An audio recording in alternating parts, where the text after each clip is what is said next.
les bendiga en esta tarde. Sean bienvenidos a esta reunión. Vamos a empezar nuestro estudio, pero antes de esto pues vamos a pedirle a Dios que Él nos dé sabiduría y entendimiento para comprender lo que hoy Él ha preparado para nuestras vidas. Señor, te damos gracias en esta hora por esta oportunidad que nos das de estar en tu casa. Gracias por la vida de mis hermanos que ya están aquí presentes, como aquellos que quizás vienen en camino o que han dispuesto estar un poco más tarde. Te pedimos que les bendigas, que les cuides, que les traigas con bien y que al entrar a este lugar, Señor, se cumpla el propósito. El propósito de estar aquí es para adorarte, para escuchar tu palabra, para estar en contacto con tu presencia, Señor. No permitas que el propósito sea desviado, sino por el contrario, que podamos ser rica y abundantemente bendecidos, como tú mismo lo expresas en tu palabra. Danos entendimiento para comprender estas verdades bíblicas, Señor, y haznos ser hacedores, no tan solo oidores de tu palabra. Te lo pedimos en el nombre de tu Hijo amado Jesucristo. Amén. Antes de que tome su lugar, le invito a que abra su Biblia en la carta del apóstol Pablo a Timoteo. Segunda de Timoteo, vamos a leer solamente un versículo que está en el capítulo 3 y verso 16. Vamos a leerlo todos juntos. Dice así la palabra del Señor, todos juntos. Toda la Escritura es inspirada por Dios y útil para enseñar, para redarguir, para corregir, para instruir en justicia. ¿Pueden sentarse, hermanos? Bueno, hace 8 días les dije que íbamos a hablar acerca del tema de la inspiración. A grosso modo, en las clases previas, en los jueves previos, estuvimos viendo acerca de lo que era la revelación. Bueno, pues ahora vamos a tocar algo que va junto con la revelación. Dios se dio a conocer a través de los medios que ya también mencionamos en ocasión pasada, y de esta forma atrajo hacia sí a hombres para que ellos lo que veían, la grandeza de Dios, el poder de Dios, la sabiduría de Dios, quedara plasmada. No tan solo para un momento, no tan solo para un tiempo, sino para el tiempo de la humanidad del hombre. Y digo el tiempo de la humanidad del hombre porque la palabra de Dios, mientras haya civilización, mientras haya cultura, va a prevalecer.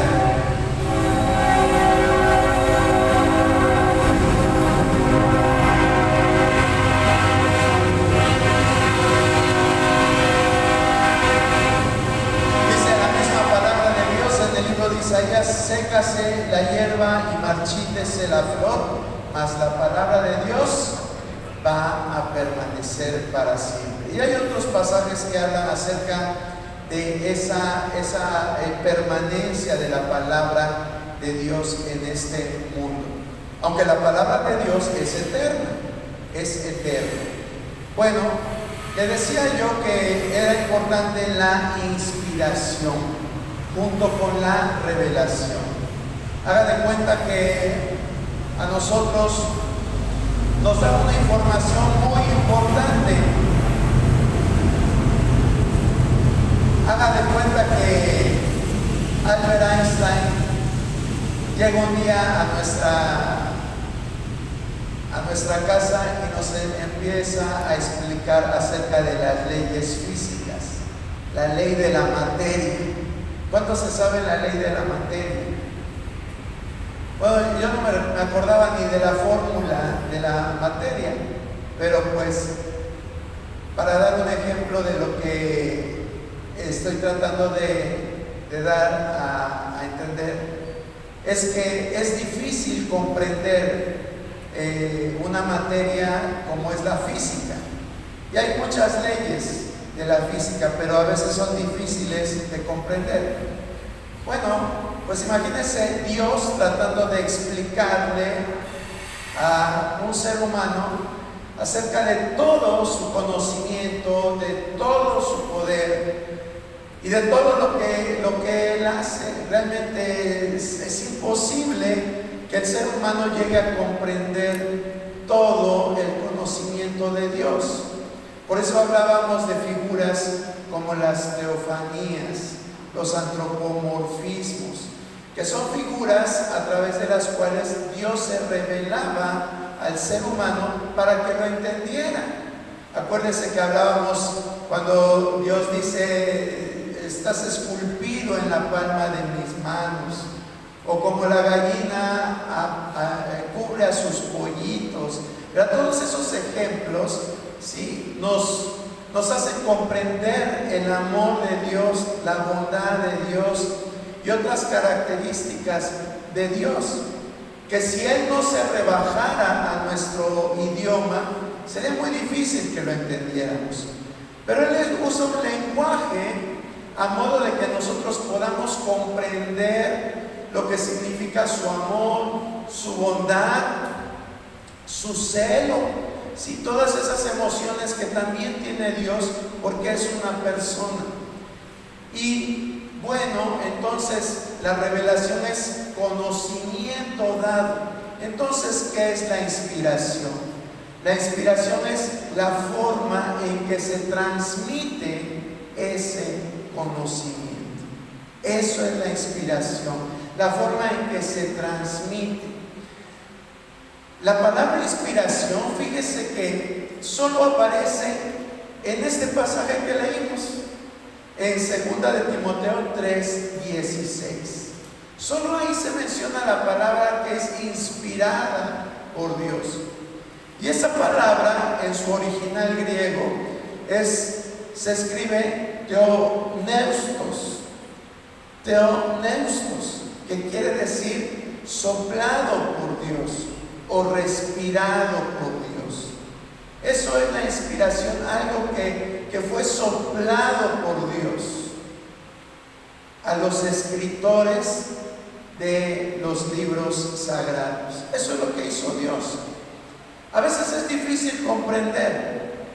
Fíjese que ha habido muchas formas de describir lo que es la inspiración. Ha habido personas que han dicho: es que la Biblia contiene la palabra de Dios. Y los que piensan de esta forma, que contiene la palabra de Dios, son aquellos que piensan que solo porciones de la palabra de Dios fueron realmente dadas por Dios mismo. Algunos otros piensan que Dios dictaba lo que Él quería que se escribiera. Pero ni la primera ni la segunda postura que les estoy dando es cierta. Algunos otros entendían que inspiración era algo así como que cuando tú estás enamorado y le quieres hacer cartitas al novio, a la novia, o en el día de la madre, tú como hijo, como hija, te inspiras y le das unas palabras a tu mamá, o en el día del padre a tu papá. Eso tampoco es la inspiración divina. La inspiración divina es algo más allá, algo que Dios plantaba en la conciencia, plantaba en la mente del escritor para que él lo pusiera. Y generalmente lo hacía de una manera escrita. Eso es lo que nosotros podemos decir a grandes rasgos que es la inspiración. Es el soplo de Dios a seres humanos comunes y corrientes para que transmitieran la revelación divina. Bueno, aquí en la diapositiva dice: esta palabra aparece una sola vez en las Escrituras. Fíjese cómo a veces de lo simple o de cosas que ni siquiera están especificadas en la Biblia, se hacen grandes doctrinas. ¿Por qué le digo esto? Porque también hablar de la Trinidad, nosotros decimos la Trinidad, nosotros somos una iglesia trinitaria porque creemos en un Dios en 3 personas, ¿verdad? Creemos en un Dios que, en un Dios que son 3 personas. Hay otras corrientes cristianas que son los unicitarios, que para ellos, como los judíos lo creen, oye Israel, nuestro Dios, el Señor nuestro Dios, el Señor uno es, ¿verdad? Pero ahorita no vamos a tocar ese punto de los trinitarios y los unitarios. Lo que sí es que nosotros creemos en el Padre, en el Hijo y en el Espíritu Santo. ¿Por qué les estoy diciendo esto? Porque la palabra Trinidad pues no aparece en la Biblia, aunque entre líneas nosotros podemos darnos cuenta de esta verdad doctrinal muy importante para nosotros. Bueno, en su momento también vamos a hablar acerca de la Trinidad. Bueno, entonces vamos a hacernos un cuestionamiento. Bueno, ¿y de qué forma yo puedo comprobar que la palabra de Dios, o lo que llamamos la palabra de Dios, es realmente inspirado por Dios? Una vez que ya comprendimos qué es la inspiración, entonces ¿cómo lo comprobamos? Y es lo que vamos a ver en la siguiente diapositiva. Perdón si a lo mejor está muy chiquita la letra, no se preocupe, yo se la voy a ir leyendo, y los que están pues hasta adelante, yo estoy seguro que sí la van a ver. Entonces vamos a ver primero el Antiguo Testamento, validando la inspiración del Antiguo Testamento. Esto es un poquito más fácil, no porque tenga menos valor o porque sea menos complicado que el Nuevo Testamento, no. Ahorita van a entenderme por qué les digo que es más fácil. A lo largo de todo el Antiguo Testamento hallamos expresiones como las siguientes: habló Jehová a Moisés diciendo, Éxodo 14:1. Otra expresión que se usa muy comúnmente es palabra que vino de Jehová a Jeremías diciendo. Eso está en Jeremías 11:1. Otra expresión es: tú pues, hijo de hombre, di, así ha dicho Jehová. Eso está en Ezequiel 39:1. Otra palabra, o más bien dicho, otra expresión es: me dijo Jehová. ¿En dónde está esa expresión? Está en Isaías 8:1. Y finalmente otro ejemplo es la expresión así ha dicho Jehová, que está en Amós 2:1. ¿Sí? Usted va a decir, pues son 5. No, en realidad no son tan solo 5. Este tipo de expresiones se repiten continuamente en los libros del Antiguo Testamento. Algunos estudiosos dicen que aparece más de 3,800 veces a lo largo del Antiguo Testamento, y demuestran claramente que los escritores estaban conscientes de estar presentando un mensaje divino lleno de autoridad. ¿Quién podría refutar esto? Realmente nadie. Los judíos fueron personas muy cuidadosas, muy juiciosas, que lograron organizar su propio canon bíblico. Ya habíamos hablado que el canon se refiere a la regla o la norma para que un libro fuera autorizado como libro divino, o más bien dicho, con la autoridad divina. Eso es el canon, ¿sí? Las normas para incluir a un libro dentro de los libros sagrados. Bueno, entonces yo creo que no hay tanto problema aquí. De hecho, ni siquiera los puse a leer las citas, porque hay infinidad de citas que hablan acerca de esto. Estas 5 frases o 5 expresiones, pues solamente son un ejemplo para que nosotros tengamos en cuenta que esas expresiones son lo que le da autoridad al Antiguo Testamento de llamarse palabra de Dios. Pero vamos al Nuevo Testamento. Pero antes de esto, déjenme contarles algo. El texto que leímos al principio, 2 de Timoteo 3:16, toda la escritura es inspirada por Dios y útil para redarguir, para corregir, para instruir. ¿Sabe qué pasa con ese versículo? ¿Sabe qué pasa con ese versículo? Que cuando ese versículo fue escrito, todavía no estaba integrado el Nuevo Testamento. Entonces esa palabra o ese texto, ¿a qué aplicaba entonces? Al Antiguo Testamento, precisamente. Sí.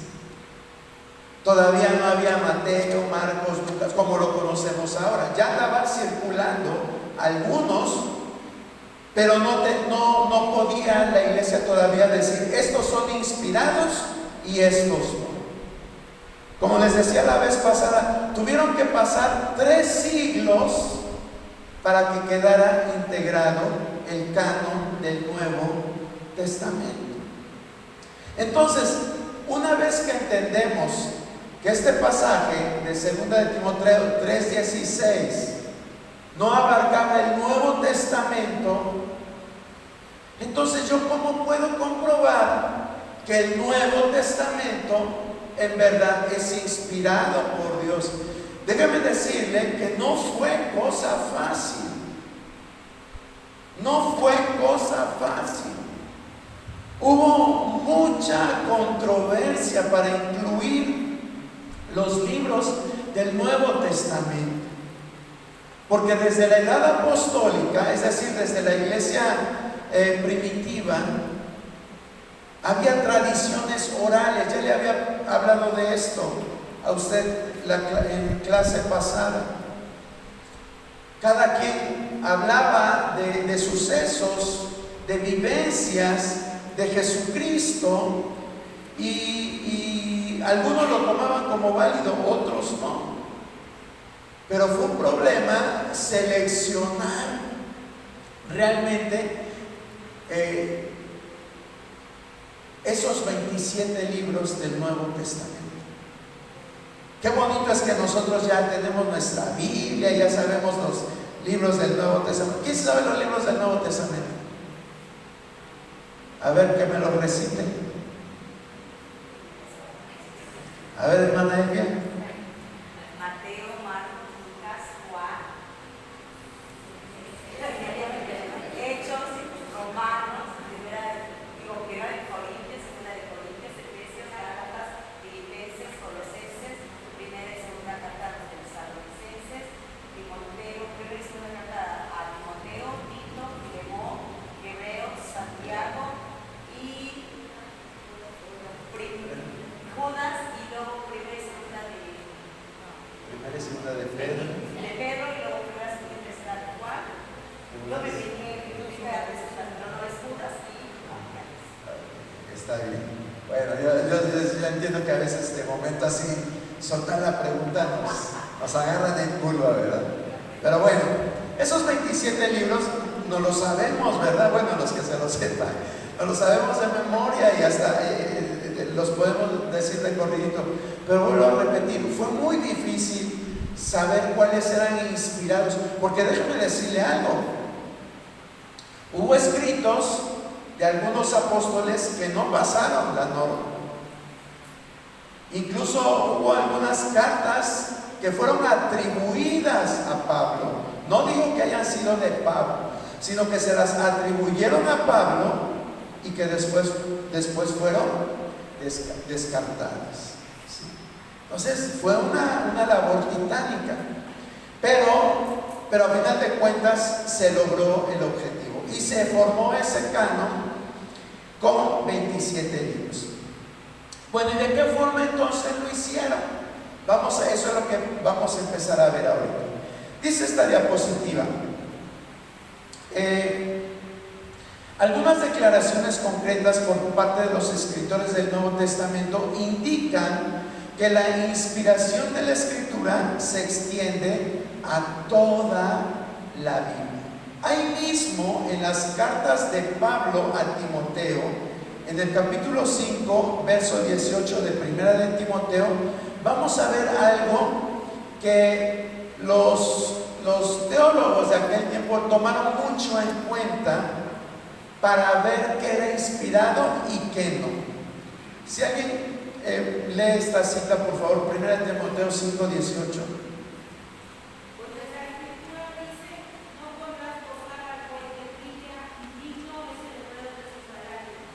Gracias, hermana Adriana. Y ustedes van a decir, bueno, ¿y eso qué tiene que ver con la inspiración? ¿Eso qué tiene que ver con lo que estamos hablando? Bueno, acuérdense que el propósito es comprobar o buscar evidencia que lo que está en el Nuevo Testamento es inspirado por Dios. Ese pasaje que leyó nuestra hermana Adriana en 1 Timoteo 5, 18 está formado de dos textos. Uno está en el Antiguo Testamento y otro está en el Nuevo Testamento. ¿Quién lee Deuteronomio 25, 4, por favor? No podrás rozar al buey cuando trillare. Gracias, hermana Charo. Ahí está lo primero que puso Pablo a Timoteo en 1 Timoteo 5, 18. Y en Lucas 10, 7, ¿qué dice? Si alguien lo quiere leer, por favor. Gozar en aquella misma casa, comiendo y bebiendo lo que os dé, porque lo veo es uno de tus salarios. Gracias, hermana Eve. ¿Se dan cuenta? Juntaron una porción de Deuteronomio con una porción de Lucas. ¿Y esto cómo lo reconoció Pablo? Bueno, vamos a regresar a 1 de Timoteo 5, 18 y vea qué es lo primero que dice Pablo. Dice, pues la Escritura dice, ¿sí? Dice, pues la Escritura dice. Pablo ahí está reconociendo Deuteronomio como inspirado, pero también está reconociendo a Lucas como inspirado. ¿Alguna pregunta, hermana Clara? La vi con cara de interrogación. ¿No? Si estamos entendiendo. Ahí Pablo en 1 Timoteo 5, 18 está juntando el Antiguo y el Nuevo Testamento y está diciendo la Escritura. Quiere decir que Pablo reconoce a Deuteronomio como lo que dice en el Evangelio de Lucas, como inspirado por Dios. Si alguno tiene alguna duda puede preguntar, con toda confianza. Vamos a ver qué dice 2 de Pedro 3:16. Casi en todas sus epístolas, hablando en ellas de estas cosas, entre las cuales hay algunas difíciles de entender, las cuales los inductos e inconstantes tuercen, como también las otras escrituras para su propia perdición. Gracias, hermana Chávez. Bueno, a lo mejor, perdón, la hermana leyó bien, pero yo no puse bien el contexto del texto. Voy a empezar a leer desde el verso 15 de 2 de Pedro 3. Dice el verso 15, esto lo está diciendo Pedro, dice, y tened entendido que la paciencia de nuestro Señor es para salvación, como también nuestro amado hermano Pablo, según la sabiduría que le ha sido dada, os ha escrito, casi en todas sus epístolas. hablando en ellas de estas cosas, entre las cuales hay algunas difíciles de entender, las cuales los indoctos e inconstantes tuercen, como también las otras escrituras. ¿A qué se está refiriendo Pedro cuando está diciendo las otras escrituras? Al Antiguo Testamento, exactamente. Y está haciendo una inclusión de casi todas las epístolas del apóstol Pablo. ¿Sí se dan cuenta? Sí. O sea, esa expresión que dice, como también las otras escrituras, quiere decir que Pedro consideraba los escritos de Pablo como inspirados, así como las otras escrituras. ¿Se da cuenta? Es nada más de buscar un poquito para comprobar esto, porque cualquier persona que medio lee, y si tú le dices, no, pero es que la palabra de Dios dice que toda la palabra es inspirada por Dios, y si te dijeran, ajá, pero sabes que eso que le escribió Pablo a Timoteo, lo escribió en la década de los 60 después de Cristo, y ahí todavía no estaba formado el canon. Entonces, ¿a qué escrituras se está refiriendo? Ay Dios, y nos van a agarrar en curva.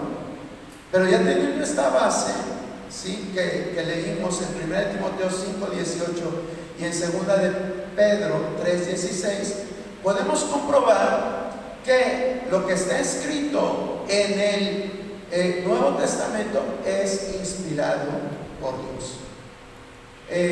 Si usted se da cuenta, el Nuevo Testamento, el que mayor escribe en el Nuevo Testamento es el apóstol Pablo.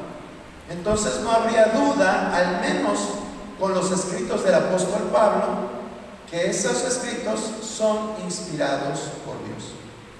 Bueno, Pedro describe que los autores humanos fueron guiados por el Espíritu Santo cuando comunicaba las cosas de Dios. ¿Qué dice 2 de Pedro 1:12 al 19?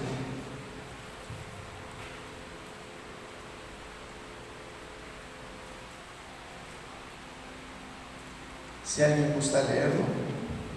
Por esto, yo no dejaré de recordaros siempre estas cosas, aunque vosotros las sepáis y estéis confirmados en la verdad presente. Pues tengo por justo, en tanto que estoy en este cuerpo, el despertaros con amonestación, sabiendo que en breve debo abandonar el cuerpo, como nuestro Señor Jesucristo me ha declarado. También yo procuraré con diligencia que después de mi partida vosotros podáis en todo momento tener memoria de estas cosas. Porque no os hemos dado a conocer el poder y la venida de nuestro Señor Jesucristo siguiendo fábulas artificiosas, sino como habiendo visto con nuestros propios ojos su majestad. Al 19, hermano, por favor. Pues cuando él recibió de Dios Padre honra y gloria, le fue enviada desde la magnífica gloria una voz que decía: este es mi Hijo amado, en el cual tengo complacencia. Y nosotros oímos esta voz enviada del cielo cuando estábamos con él en el Monte Santo. Tenemos también la palabra profética más segura, a la cual hacéis bien en estar atentos como a una antorcha que alumbra en lugar oscuro, hasta que el día esclarezca y el lucero de la mañana salga en vuestros corazones. Gracias, hermana Clara. Bueno, ese último versículo yo creo que todos lo hemos escuchado. Es un versículo muy bonito que se puede usar para respaldar lo que dice 2 de Timoteo 3:16. Toda la escritura es inspirada por Dios. Bueno, Pedro también tiene su texto clave, y es este. En 2 de Pedro 1:19, tenemos también la palabra profética más segura, a la cual hacéis bien en estar atentos, ¿sí? Él mismo está diciendo, tenemos la palabra. ¿Y qué era lo que le daba seguridad a Pedro para decir, tenemos la palabra profética más segura? Ahí lo dice, en lo que leyó la hermana Clara.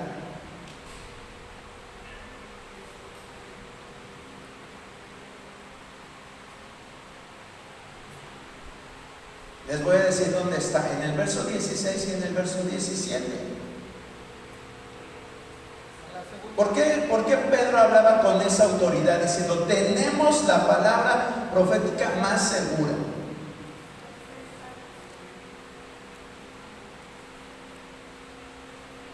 Porque había gente que seguía fábulas artificiosas. Ajá.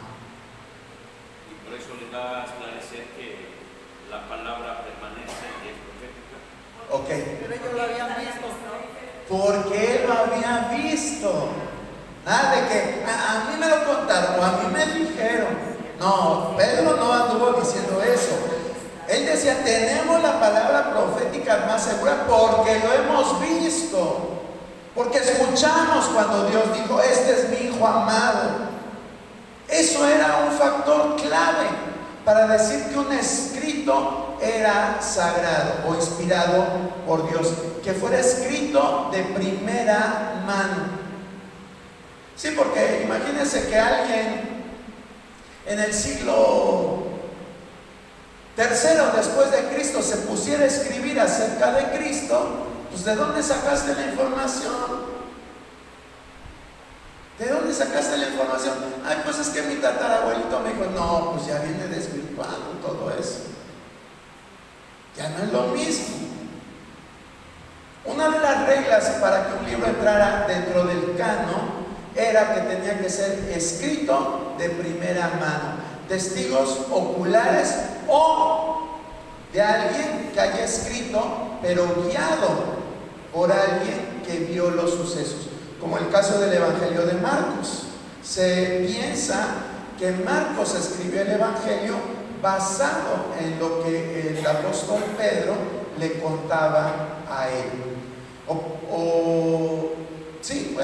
O el libro de Hechos, que fue escrito por Lucas, pero que narra prácticamente, pues, la gran mayoría, la vida del apóstol Pablo. ¿Sí? Entonces, eso les daba mucha validez a estos escritos. Yo espero no estarlo aburriendo con estos temas, hermano, pero es importante que nosotros sepamos por qué creemos lo que creemos. ¿Sí? ¿Por qué es importante todo esto? Entonces ya vimos en estos dos pasajes la validez del Evangelio de Lucas y de los escritos del apóstol Pablo. Y también el apóstol Pedro, él mismo está aseverando que lo que él escribe es de Dios, porque él lo vio, porque él estuvo ahí con Jesucristo. Entonces vean cómo ya vamos consolidando el canon no consolidando, vamos comprobando el canon del Nuevo Testamento. Hay otras posturas que nos sirven para validar el Nuevo Testamento. Por ejemplo, aquí están estas posturas. Dice, validando la inspiración del Nuevo Testamento. Otra de estas posturas es que Jesús dio autoridad a sus discípulos. Por eso es que Pedro escribió ese pasaje que dice, tenemos la palabra profética más segura. Y él dijo, ¿por qué? Dijo, porque yo lo he visto. O sea, yo no les vengo a decir fábulas, él mismo lo dice. Yo no los vengo a engañar. Yo les estoy diciendo lo que yo mismo vi. Por eso yo creo que tenemos la palabra profética más segura. Y Jesús le dio esa autoridad, no tan solo a él, se la dio a Mateo, se la dio a Santiago, se la dio a Judas, se la dio a Juan, que fueron los apóstoles que figuraron también como escritores del Nuevo Testamento. ¿Qué dice Hechos 10, 41, 43? Sino a los testigos que Dios había ordenado de antemano a nosotros, que con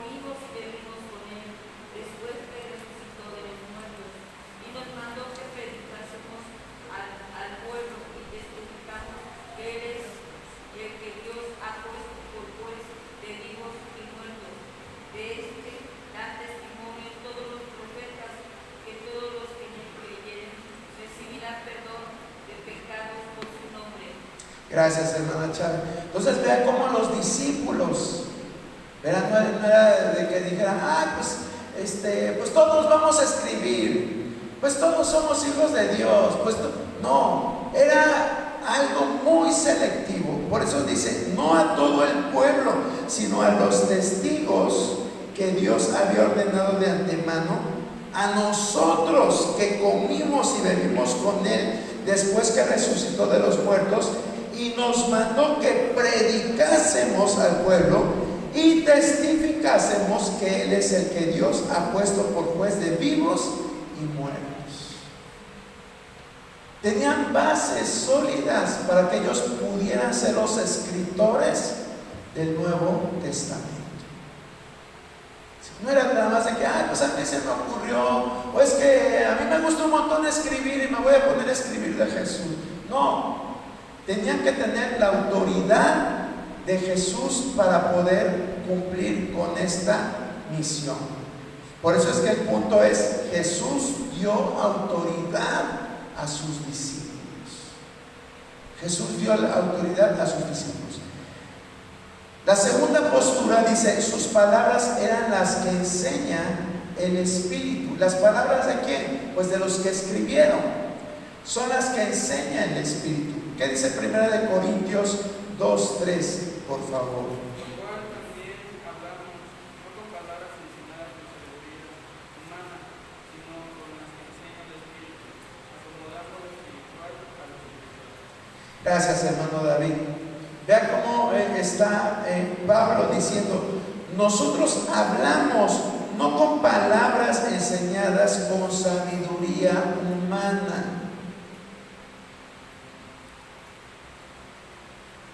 De veras, mira, lo de la inspiración es algo bien bonito y es algo, hasta yo le puedo decir, misterioso. No me lo malinterprete, no quiero que piense no quiero que usted piense que es algo místico, no, sino que Dios les daba ese sentir a los escritores y les permitía que con sus propias palabras ellos escribieran lo que Dios les estaba revelando. Pero a veces, por ejemplo, cuando dice la palabra de Dios que Josué oró, ¿y qué pasó? Y el sol se paró. ¿Usted cree que en realidad el sol se paró?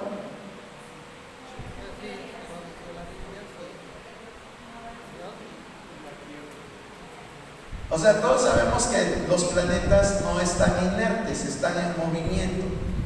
Pero lo que en realidad gira alrededor del Sol, pues son los planetas. No el Sol gira alrededor de los planetas. ¿Sí? Ustedes van a decir, ¡hereje! Nos quieres transgiversar el cerebro.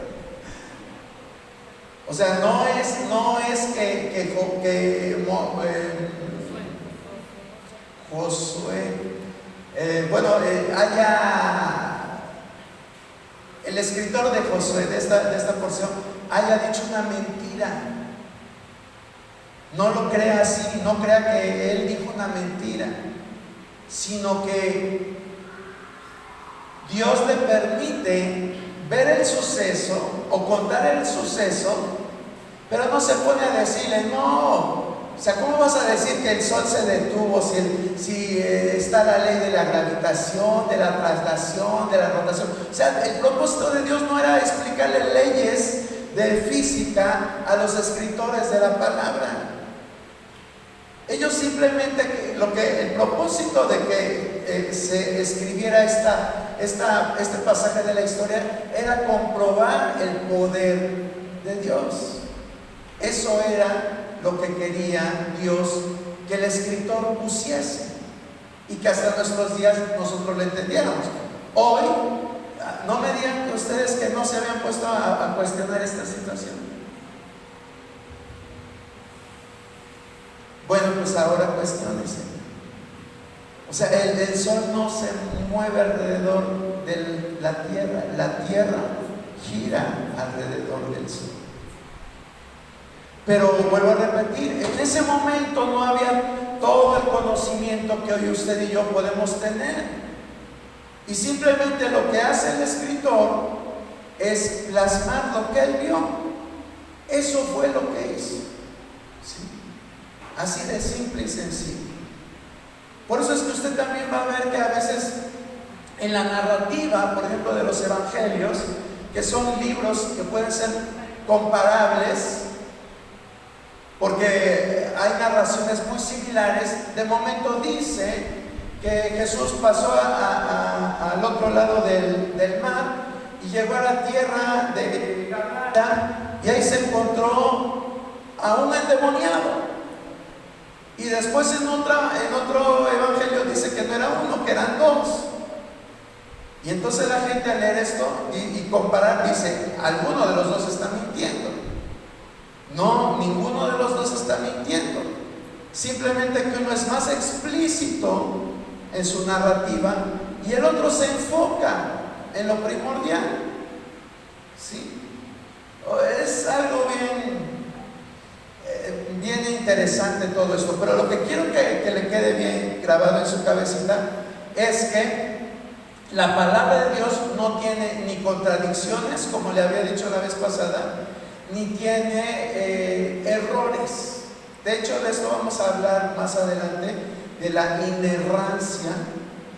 Suena así como rancio, ¿verdad? Pero no se refiere a rancio. Inerrancia es de que no hay errores en la Biblia. Y si nos pudiéramos a discutir todas las aparentes contradicciones, pues nos llevaríamos muchos jueves. Pero por eso hay que buscar.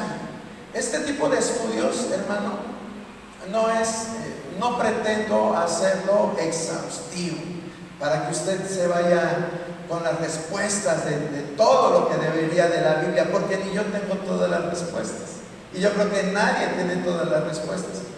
Pero sí, estos estudios nos deben de motivar a estudiar más la palabra de Dios, no quedarnos nada más con Jehová es mi pastor y nada me faltará. No, hay que estudiar, porque la misma palabra de Dios nos motiva a estudiar. Bueno, entonces no se enojó, ¿verdad? Porque le dije lo del sol. Bueno, ¿qué dice Hebreos 3:7?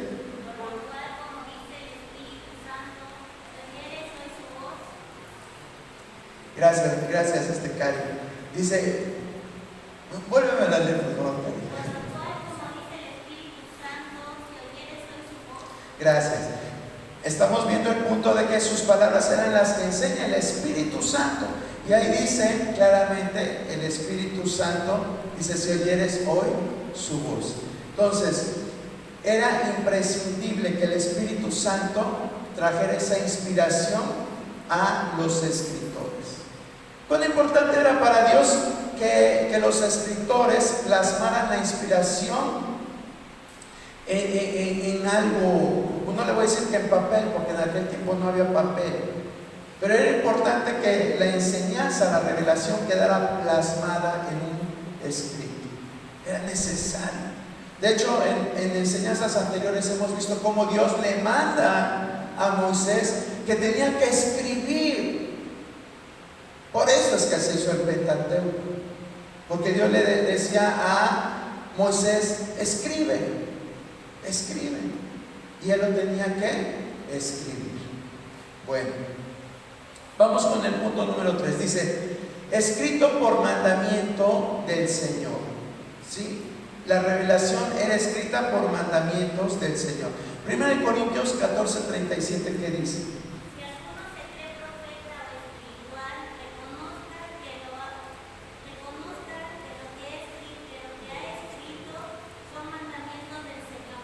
Gracias, hermana Cari. ¿Sí? Si alguno se cree profeta o espiritual, reconozca que lo que os escribo son mandamientos del Señor. Con este pasaje estamos comprobando que lo que escribía, ¿quién escribió Corintios? Pablo, ¿verdad? Ya lo había comprobado Pedro en el pasaje que leímos. Bueno, ahora mismo Pablo, como hizo Pedro, él estaba diciendo que lo que os he escrito son mandamientos del Señor. Él mismo está diciendo, son mandamientos del Señor. Gálatas 1, híjole, este está muy largo. Gálatas 1, 6 al 20. A ver, déjenme ver cuáles son los pasajes claves.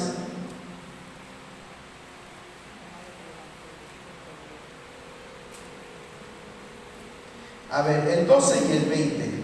En su casa lea lo completo del 6 al 20, pero ahorita por abreviar tiempo nos vamos a enfocar en los textos claves, que es Gálatas 1, 12 y de ahí nos brincamos al 20. ¿Qué dice, por favor?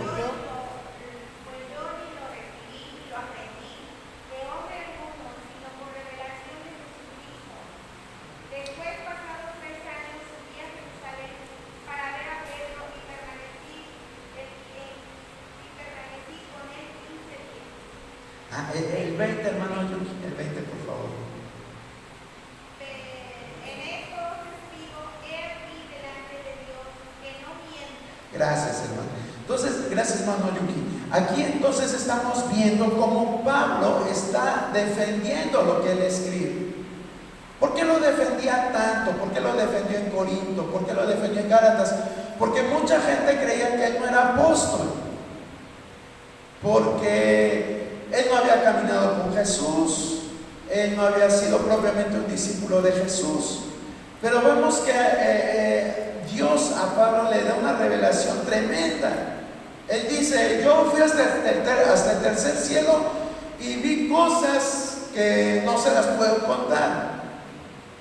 Pero ese grado fue la revelación que recibió Pablo. Por eso es que él defendía mucho los escritos que él hacía, porque él sabía que era revelación directa de Dios, y por eso él escribe en el verso 12, pues yo ni lo recibí ni lo aprendí de hombre alguno, sino por revelación de Jesucristo. Vean qué tremendo, ¿verdad? Esto de la revelación era algo que Dios usó a este vaso llamado Pablo para traernos esta revelación. Bueno, ¿qué dice 1 Tesalonicenses 2:13? Por lo cual también nosotros nos damos gracias a Dios de que cuando recibiste la palabra de Dios, oíste de nosotros, la recibiste no como palabra de hombre, sino según en verdad la palabra de Dios, la cual actúa en nosotros los creyentes. Gracias, hermano Yuki. Nuevamente, ya se los tuvo que aclarar a los de Corinto, se los tuvo que aclarar a los de Galacia, y ahora se los tiene que aclarar a los de Tesalónica. Sí, que las palabras que él escribía no eran palabras de hombre, sino que eran mandamientos directos de Dios, era la palabra de Dios. ¿Sí? ¿Quién puede hoy en nuestros días decir, dice, lo que yo les voy a decir es revelación de Dios para ustedes? Pues como que no, ¿verdad? O sea, creemos que Dios sigue obrando a través de los dones de sabiduría, don de conocimiento, dones de palabra. De hecho, la profecía también es un don. Pero a tal grado como los profetas o los apóstoles, no. Acuérdense que yo les dije que ya la revelación especial ya estaba aquí. Y el centro de la revelación especial es Jesucristo. Es Jesucristo. A lo mejor Dios, a través de los dones del Espíritu Santo, te va a revelar dónde está el burro que perdiste. Como eso con Saúl, cuando le dice a su siervo, vamos a ver al vidente Samuel, para que nos diga dónde está el burro que se nos perdió. ¿Sí? O sea, se los estoy diciendo porque está en la Biblia. O cuando mismo Pablo dice que él se proponía ir a un lugar a predicar, pero dice la palabra que le dije, no recuerdo si fue un ángel o el mismo Espíritu Santo le dice que a ese lugar él no fue. Siempre vamos a necesitar siempre vamos a necesitar la palabra de Dios en nuestra vida. Pero estamos hablando de la revelación especial, ¿sí? Que como dijimos, esa se enfoca en lo que ya está escrito y que el centro es Jesucristo. Bueno, vamos con el penúltimo punto. Dice, los apóstoles hablaban en obediencia al mandato de Cristo bajo la dirección del Espíritu Santo. Hechos 20:27.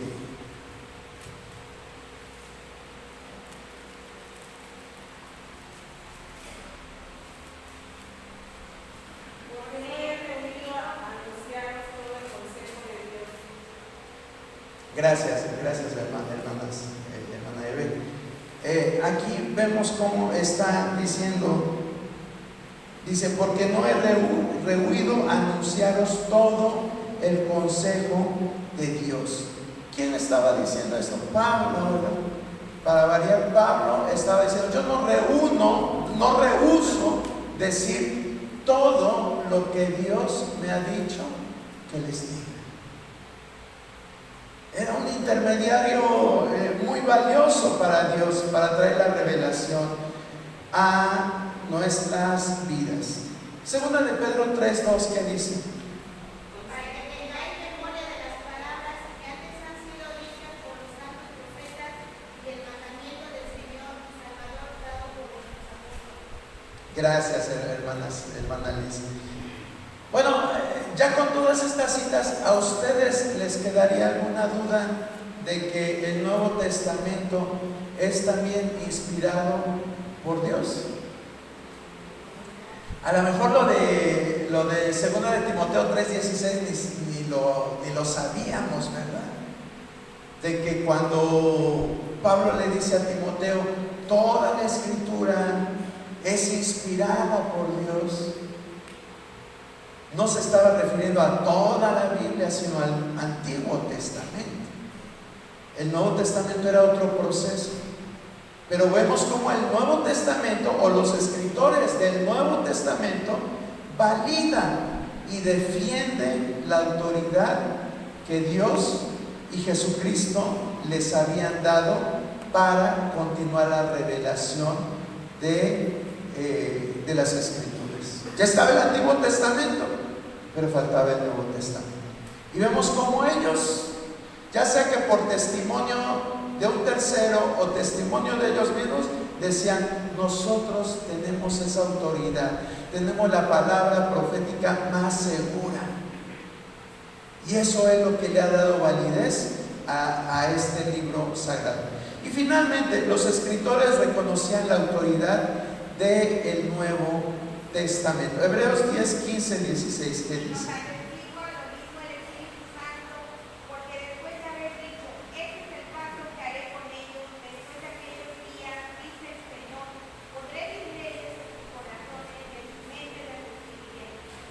Gracias, hermano Yuki. Vemos cómo el Espíritu Santo era el que se encargaba de sellar ese pacto. ¿Y ese pacto en qué consistía? Bueno, no era el todo, pero parte del pacto consistía en grabar las leyes en sus mentes y en sus corazones. Y esa ley es la que nosotros tenemos. Ese nuevo pacto que Dios le promete al pueblo de Israel, nosotros somos los que lo empezamos a vivir cuando aceptamos a Jesucristo. Y su palabra debe de ser una ley en nuestra mente y en nuestro corazón. ¿Alguna duda que tengan? ¿Algo más que quieran aportar? Vamos a seguir hablando de esto. Les comentaba, vamos a hablar de la inerrancia de las Escrituras, pero no sé si algo quieran comentar. Que conste que les estoy diciendo que de lo que vamos a hablar la próxima ocasión, para que no vengan no vengamos tan perdidos, ¿verdad? Bueno, ok. Pues vamos a dar gracias en esta hora y que Dios afirme estos conocimientos en nuestra vida. Señor, te damos gracias